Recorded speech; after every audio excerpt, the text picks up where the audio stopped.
Hello guys. Today we will discuss about the outbreeding devices. Outbreeding devices में हम सबसे पहले समझेंगे इनब्रीडिंग डिप्रेशन को. What is inbreeding depression? जैसे अगर जनरली जो हम फ्लावर का अरेंजमेंट देखें तो हम देखते हैं कि इसमें मेल रिप्रोडक्टिव पार्ट और फीमेल रिप्रोडक्टिव पार्ट अगर एक ही प्लांट में है तो ये बहुत ज़्यादा चांस होते हैं कि उसी फ्लावर के पॉलिन ग्रेन्स उसी फ्लावर के स्टिग्मा को फर्टिलाइज कर सके. आसान होता है, पास में होता है और उनके बीच की डिस्टेंस बहुत कम होने की वजह से पॉलिन ग्रेन्स का स्टिग्मा तक पहुंचना बहुत आसान होता है. तो सेम फ्लावर में पॉलिनेशन बड़े आसानी से हो सकता है, लेकिन इसके ड्रॉबैक्स भी हैं. ड्रॉबैक्स क्या हैं कि जो जीन होंगे वो सेम होंगे. सिमिलर जीन होने की वजह से जो रिसेसिव कैरेक्टर्स हैं वो एक्यूमुलेट होते रहेंगे. मान लीजिए एक एग्जाम्पल के तौर पे हम देखते हैं कि मान लीजिए किसी फ्लावर में कोई बीमारी है तो वो बीमारी फिर उससे दूर नहीं जा पाएगी. वो बीमारी लगातार उसकी जनरेशन बाई जनरेशन वो बीमारी बनी रहेगी. तो इस तरह से रिसेसिव कैरेक्टर्स का जो एक्यूमुलेशन होता है उसको हम बोलते हैं इन ब्रीडिंग डिप्रेशन. इन मतलब जो इनसाइड ब्रीडिंग हो रही है और उसकी वजह से क्या होगा, जो डिप्रेस्ड कैरेक्टर हैं वो एक्यूमुलेट होते चले जा रहे हैं. तो इस प्रोसेस को हम बोलते हैं इन ब्रीडिंग डिप्रेशन. इसको हम दूर कैसे कर सकते हैं? क्रॉस पॉलिनेशन करा के. जब क्रॉस पॉलिनेशन होगा तो दूसरे प्लांट्स के डोमिनेंट जीन्स इस डिसीज्ड प्लांट तक आ सकते हैं. डोमिनेंट जीन जब यहाँ तक आएंगे तो इसके रिसेसिव कैरेक्टर जो होते हैं वो हिडन हो जाते हैं, छिप जाते हैं. तो इन ब्रीडिंग डिप्रेशन को दूर करने का तरीका होता है कि हम उनके बीच में आउट ब्रीडिंग कराएं. मतलब पॉलिन ग्रेन्स किसी दूसरे प्लांट्स के लेके आए. और आउट ब्रीडिंग डिवाइसेस की बात करें तो कुछ डिवाइसेस ऐसी होती हैं जो क्या करते हैं, इनकरेज करते हैं आउट ब्रीडिंग को और डिस्करेज करते हैं सेल्फ पॉलिनेशन को. तो हम यहाँ पर डिवाइसेस देखेंगे जो डिस्करेज करती हैं सेल्फ पॉलिनेशन को, मतलब सेल्फ पॉलिनेशन के चांस कम करेंगी और क्रॉस पॉलिनेशन या आउट ब्रीडिंग के चांस बढ़ाएंगी. इन डिवाइसेस में पहली डिवाइस है पॉलिन पिस्टिल नॉन सिंक्रोनाइज्ड. यहाँ पर पॉलिन और पिस्टिल एक दूसरे से सिंक्रोनाइज्ड नहीं होंगे. मतलब जब एंथर पॉलिन ग्रेन्स बनाएगा तो स्टाइल या स्टिग्मा उसको रिसीव करने लायक नहीं होगा, और जब स्टिग्मा रिसीव करने लायक होगा तब उस फ्लावर में पॉलिन ग्रेन्स नहीं होंगे. तो इससे क्या फायदा होगा कि जो पॉलिन ग्रेन्स इसके बने वो दूसरे फ्लावर को पॉलिनेट करेंगे और दूसरे फ्लावर के पॉलिनेट इस फ्लावर की स्टिग्मा तक आएंगे. तो इसमें दो कंडीशन हो सकते हैं, either pollen grain release first. Pollen grain release हुए जिस समय उस समय उस फ्लावर की स्टिग्मा नॉन रिसेप्टिव थी, वो इस लायक नहीं थी कि वो पॉलिन ग्रेन को रिसीव कर सके. दूसरी condition stigma become receptive first. इसमें स्टिग्मा पहले ही रिसेप्टिव हो गई, उस समय पॉलिन ग्रेन्स ने एंथर ने पॉलिन ग्रेन्स ही नहीं बनाए थे. तो ये क्या करेंगी, क्रॉस पॉलिनेशन को बढ़ावा देंगी और इनब्रीडिंग डिप्रेशन को रोकेंगी. दूसरी कंडीशन होती है stigma and anther placed at different position. Stigma और एंथर की ये पोजीशन होती है कि एक एंथर में बनने वाले पॉलिन ग्रेन्स उसकी स्टिग्मा तक पहुंच ही नहीं पाते हैं. कोई ऐसा फिजिकल बैरियर उनके बीच में आ जाता है, उनकी पोजीशन, दोनों की पोजीशन के बीच में कोई ऐसा फिजिकल बैरियर आ जाता है जो पॉलिन ग्रेन्स को उसी फ्लावर के स्टिग्मा तक नहीं जाने देते हैं. तीसरा है सेल्फ इनकम्पैटिबिलिटी. सेल्फ इनकम्पैटिबिलिटी ये फ्लावर का या उस प्लांट का स्पेशल कैरेक्टर होता है. इसमें अगर उसी फ्लावर के पॉलिन ग्रेन्स स्टिग्मा तक पहुंच गए तो वो पॉलिन ट्यूब का फॉर्मेशन नहीं कर पाएंगे, मतलब जर्मिनेट नहीं करेंगे पॉलिन ग्रेन्स. इसको हम बोलते हैं सेल्फ इनकम्पैटिबिलिटी. मतलब अपने ही फ्लावर के पॉलिन ग्रेन्स को वो जर्मिनेट नहीं होने देगा. This is self incompatibility. और लास्ट है इसमें प्रोडक्शन ऑफ यूनिसेक्सुअल फ्लावर. अगर प्लांट में केवल यूनिसेक्सुअल फ्लावर ही प्रोड्यूस हो रहे हैं तो कोई चांस ही नहीं है कि उसमें इनब्रीडिंग हो. जैसे आप देख सकते हैं कि पपाया का प्लांट में क्या होता है, या तो पपाया मेल प्लांट होगा या पपाया का फीमेल प्लांट होगा। अगर मेल प्लांट और फीमेल प्लांट अलग अलग है तो उनके जीन भी अलग अलग होंगे।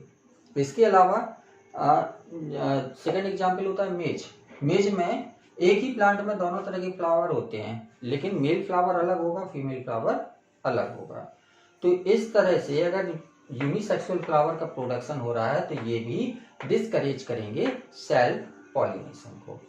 अब आते हैं इसमें पॉलिन पिस्टल इंटरेक्शंस। ये बहुत इंपॉर्टेंट टॉपिक है। पॉलिन पिस्टल इंटरेक्शन कई बार पूछा जाता है और इसको समझना बड़ा आसान है। पॉलिन पिस्टल इंटरेक्शंस क्या होता है, स्टिग्मा के ऊपर पॉलिन ग्रेन्स आए। अब जरूरी नहीं है कि उसी स्पीसीज के पॉलिन ग्रेन्स उसके ऊपर आए हों, किसी दूसरे स्पीसीज या दूसरे प्लांट के पॉलिन ग्रेन्स उसके पास आ गए किसी दूसरी स्पीसीज के, तो वो जर्मिनेट करेंगे तो क्या होगा, इनके बीच में फर्टिलाइजेशन नहीं हो पाएगा। मान लीजिए पॉलिन ट्यूब जर्मिनेट करके पहुंच गई और ओवम तक पहुंच गई तो क्या होगा, मेल गैमीट और फीमेल गैमीट दोनों इनकम्पैटिबल है, पूरी प्रोसेस बेकार जाएगी। तो इस प्रोसेस को रोकने की, इस प्रोसेस को स्टिग्मा की लेवल पर ही रोक दिया जाता है। अगर कोई अदर स्पीसीज का पॉलिन ग्रेन्स आ गया तो ये इसको जर्मिनेट ही नहीं होने देगा। इसके जो केमिकल होंगे वो पॉलिन ग्रेन को जर्मिनेट नहीं होने देंगे दूसरी स्पीसीज के। और अगर सिमिलर स्पीसीज के हैं तो क्या होगा, उनमें जर्मिनेशन होगा। लेकिन सिमिलर स्पीसीज के भी तो जरूरी नहीं है कि केवल एक ही पॉलिन ग्रेन आके गिरे, हो सकता है स्टिग्मा में ढेर सारे पॉलिन ग्रेन्स आके इकट्ठे हो जाए उसी स्पीसीज के। तो क्या होगा, अगर सबकी पॉलिन ट्यूब यहाँ पर पहुंचने लगी तो वेस्टेज ऑफ एनर्जी होगी। तो इसके लिए ये क्या करते हैं कि किसी एक पॉलिन ग्रेन की पॉलिन ट्यूब को ही ओव्यूल तक पहुंचने देते हैं। ये सब किसके हो रहा है, डिफरेंट केमिकल से जो पॉलिन ट्यूब से निकल रहे हैं या फिर स्टाइल से निकल रहे हैं या फिर स्टिग्मा में निकल रहे हैं। डिफरेंट स्टेप्स पर डिफरेंट केमिकल्स निकलते हैं जो इस प्रोसेस को सपोर्ट करते हैं। तो केवल एक ही पॉलिन ट्यूब कहाँ जाएगी, पॉलिन ओव्यूल तक जाएगी और ओव्यूल में जाने के बाद ये माइक्रोपाइलर एंड से अंदर जाएगी और माइक्रोपाइलर एंड से अंदर जाने के बाद जो ऊपर की दो सिनर्जेट सेल्स हैं माइक्रोपाइलर एंड में, इनके बीच से होती हुई पॉलन ट्यूब कहाँ पहुंचेगी, न्यूक्लियस के अंदर, और यहाँ पर इसका टिप रप्चर कर जाएगा। रप्चर करने के बाद दो मेल गैमीट बाहर आ जाएंगे, दो मेल गैमीट बाहर आ जाएंगे। तो यहाँ तक की पूरी प्रोसेस कहलाती है pollen pistol interactions. Pollen pistol interactions क्या कि सेम स्पीसीज के पॉलिन ग्रेन्स को जर्मिनेट करने देगी। ढेर सारे पॉलिन ग्रेन्स भी आ रहे हैं तो उसमें से किसी एक की ही डेवलपमेंट, एक की ही ग्रोथ को ये सपोर्ट करेंगे। और जो माइक्रोपाइलर एंड है इससे पॉलिन ट्यूब अंदर जाएगी, सिनर्जिट्स इसमें हेल्प करेंगे, इसको गाइड करेंगे और गाइड करने के बाद न्यूक्लियस के अंदर पॉलिन ट्यूब रप्चर करेगी, दोनों मेल गैमीट को बाहर निकालेंगे। तो इतनी प्रोसेस कहलाती है pollen pistil interactions. Pollen pistil interaction.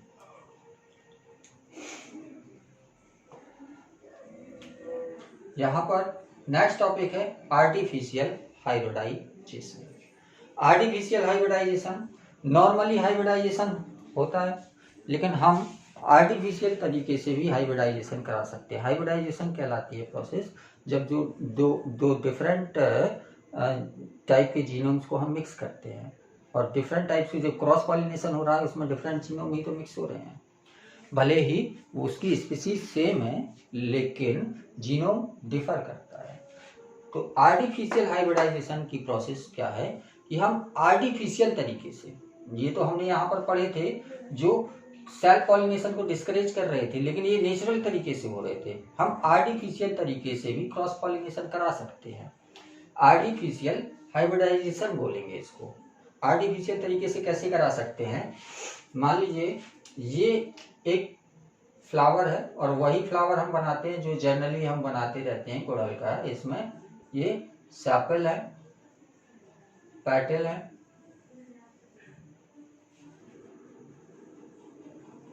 और इसमें ये स्टिल है और यहाँ पर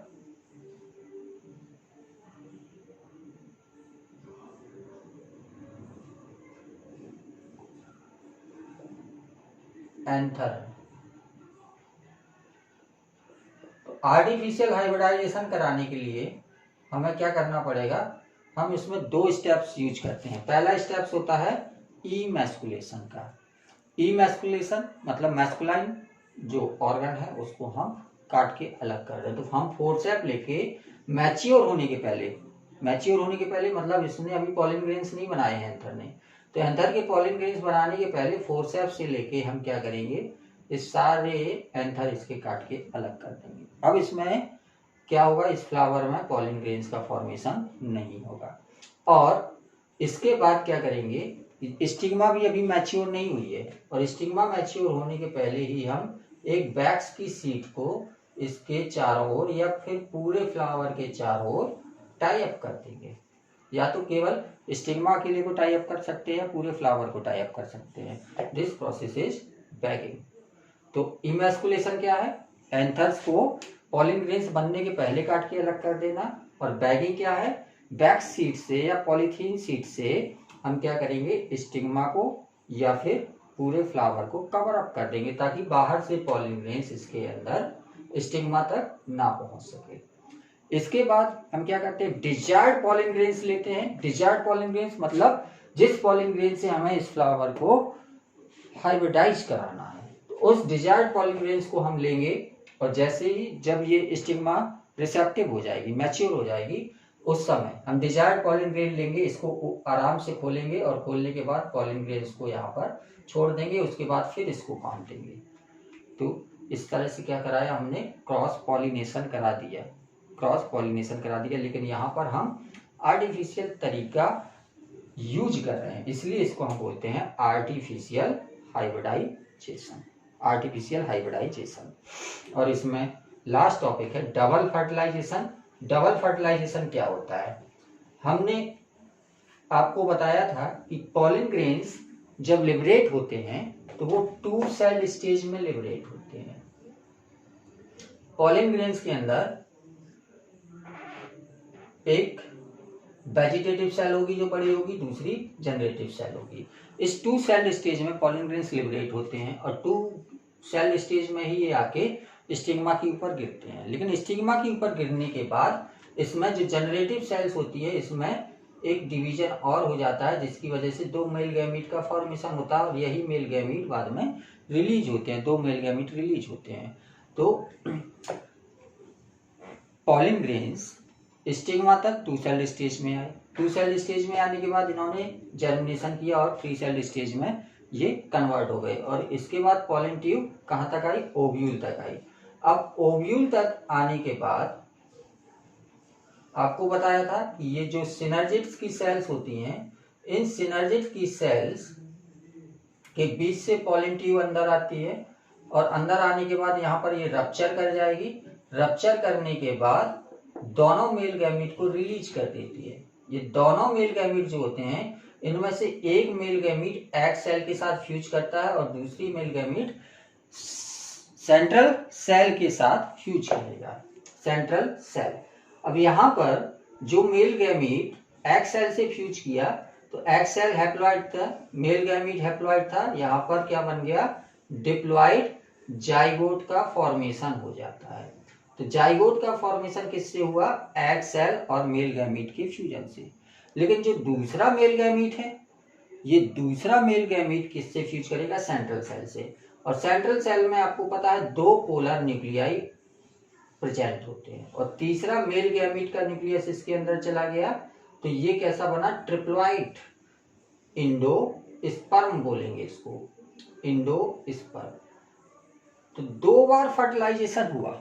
यहाँ पर एक बार फर्टिलाइजेशन हुआ मेल गैमीट का जाइगोट से, मेल गैमीट का एग सेल से बना जाइगोट, ये एक फर्टिलाइजेशन हो गया। दूसरा फर्टिलाइजेशन जिसमें सेंट्रल सेल का फ्यूजन हुआ मेल गैमीट से, तो 2 बार फर्टिलाइजेशन हुआ, इससे बना क्या, इंडोस्पर्म। तो इस प्रोसेस को हम बोलेंगे डबल फर्टिलाइजेशन। और यहाँ पर एक टर्म और आता है ट्रिपल फ्यूजन। ये ट्रिपल फ्यूजन क्या है, तीन न्यूक्लियस आपस में मिले, दो पोलर न्यूक्लियाई और एक मेल गैमीट का न्यूक्लियाई, ये तीन न्यूक्लियाई जब आपस में मिलकर एंडोस्पर्म बना रहे हैं तो इसको हम बोलेंगे ट्रिपल फ्यूजन। तो ट्रिपल फ्यूजन क्या है? एंडोस्पर्म का फॉर्मेशन, जबकि डबल फर्टिलाइजेशन जाइगोट और एंडोस्पर्म का फॉर्मेशन। तो इस तरह से ये डबल फर्टिलाइजेशन कंप्लीट होता है। और डबल फर्टिलाइजेशन स्पेशल करैक्टर है या करेक्टरिस्टिक फीचर है किसका? एंजियोस्पर्म्स का। ये केवल एंजियोस्पर्म्स में होती है डबल फर्टिलाइजेशन की प्रोसेस, बाकी प्लांट्स में ये नहीं होगी, ना जिम्नोस्पर्म में होगी, ना ब्रायोफाइट्स में होगी, ना टेरिडोफाइट्स में होगी, ना किसी एल्गी में। ये करेक्टरिस्टिक फीचर है एंजियोस्पर्म्स का, फ्लावरिंग प्लांट्स का। एंजियोस्पर्म्स अकेले ऐसे प्लांट होते हैं जिनमें फ्लावर होते हैं, तो एंजियोस्पर्म्स का या फ्लावरिंग प्लांट्स का ये करेक्टरिस्टिक फीचर होता है। इसके बाद आगे